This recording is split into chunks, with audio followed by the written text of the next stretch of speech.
Hi everyone, my name is George Belleville. I'm a realtor with the Head for Home team, and I'm creating this video because I want to talk to you about something that I call one variable pricing. When you hire us to sell your house, we'll sit down, we'll have a lot of conversations about the house, the condition of the house, pricing, all of those things. But there's one thing that I really like to make clear with people, and I think it really, in my experience, has helped the process, and that is what I call one variable pricing. So when you have a house to sell, obviously, some houses are in perfect condition, most are not. So what happens is there's a conversation about what you're willing to do and what you're not willing to do before you put the house on the market. And I would argue very strongly that if there's anything that you're willing to do to sell your house, do it before you put it on the market. So for example, let's say that you inherited the house from your grandmother and it has her wallpaper in the living or in the dining room that's just completely outdated and that we know no one is going to want, and they're going to want to take it down.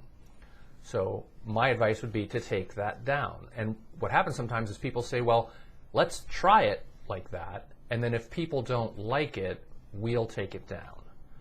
And that creates confusion, because what happens is you'll get feedback and people will mention that, but that really might not be the reason why they're not buying the house. It could be a pricing issue. I mean, you could pay somebody to take wallpaper down. That may or may not be what stopped the people. But when you have these other items that aren't addressed, it creates confusion with the feedback. So you might have 2 or 3 items, and then you might fix those items and your house still isn't selling. And then you wonder what the issue was, and it just creates confusion. So my suggestion is that you take care of everything you're willing to do, decide that's it, you're done, that's all we're going to do, and then if the house still isn't selling, then it's a price conversation, and that's the one variable, price. You want to do the work up front so that the only variable you're left with is the price.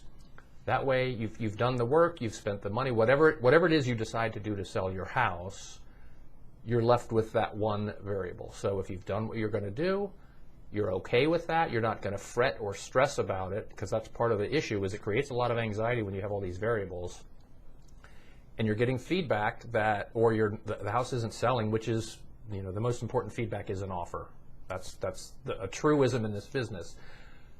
So that way, if you've done everything you're going to do and the house isn't selling, you need to lower the price, because that's the only thing there is left to do. And it sounds simple. It's actually a little bit challenging to do when you're getting the house ready, but you'll be glad you did it when it comes time to have those conversations later on, because that process of deciding what you will and won't do to sell the house, it's maybe a little frustrating at the beginning. When your house has been on the market a month or 2, it's agonizing deciding over those things, because it gets in the way of everything and it causes a lot of anxiety. So that's my advice. I wanted to just put that out there so you know my thought process behind that, because we talk about this in the listing appointment. Sometimes it gets lost in all the long conversations that we have, but we really do want to get the house prepared before sale so that the only thing left that we're willing to do to get the house sold is adjust the price. So hope that makes sense. If you have any questions, let me know. Call, text, or email. Love to hear from you, and have a great day.